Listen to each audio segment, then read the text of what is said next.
वाल्मिक कराडचे 4 ते 5 दारूची दुकानं आहेत असा दावा सामाजिक कार्यकर्त्या अंजली दमानिया यांनी केलाय। वाल्मिक कराडची केज, वडवणी, बीड आणि परळीत 4 ते 5 दारूची दुकानं आहेत। प्रत्येक दुकानाचा बाजारभाव 5 कोटी रुपये असल्याचं दमानिया म्हणाल्यात। दमानिया यांनी नेमके काय काय आरोप केलेत बघूया। वाल्मिक कराड बीडचा दारू माफिया। वाल्मिक कराडच्या नावे दारूची दुकानं। वाल्मिक कराडचा कोट्यवधींचा बारनामा।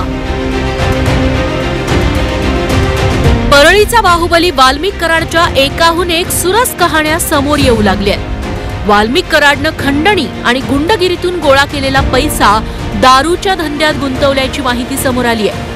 वाल्मिक कराडनं केज, वडवणी, बीड आणि परळी दारूची दुकानं थाटल्याचा आरोप सामाजिक कार्यकर्त्या अंजली दमानिया यांनी केलाय। एका दुकानाची किंमत 4 ते 5 कोटी रुपये धरली तरी याच दुकानांची मालकी म्हणजे जवळपास 10 ते 12 कोटी रुपये वाल्मिकनं दारूच्या धंद्यात गुंतवल्याचा आरोप करण्यात आलाय।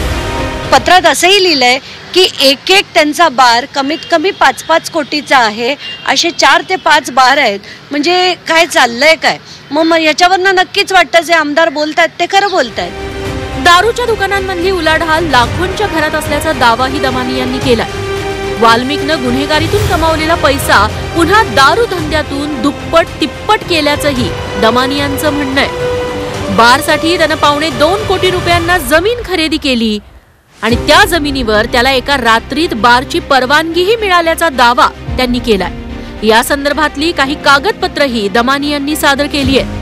खूप धक्कादायक वाटतंय कारण काल मला देखील एक गोपनीय पत्र आलं होतं आणि त्या पत्रात असं म्हटलं होतं की यांची वाल्मिक कराड यांचे बार्स आहेत आणि त्याच्यातल्या एका याचे डॉक्युमेंट सुद्धा त्यांनी दिले होते जे मी आज तुमच्या चॅनलच्या एडिटरकडे पाठवलेत। त्याच्यात त्यांनी दाखवलंय की 1,69,00,000ची एक जमीन त्यांनी घेतल्याच्या तिसऱ्या दिवशी त्याला NOC मिळाली आणि कसे धाब्यावर कायदे लावून हे हवं ते सँक्शन करून घेतात। वाल्मिक कराडनं दारूच्या धंद्यात 10 ते 12 कोटी रुपये गुंतवले असतील तर त्यानं परळीत इतर कोणकोणत्या धंद्यात खंडणीचे पैसे गुंतवलेत याची चौकशी होणं आता गरजेचं आहे। कपिल राऊतसह ब्युरो रिपोर्ट झी 24 तास, मुंबई।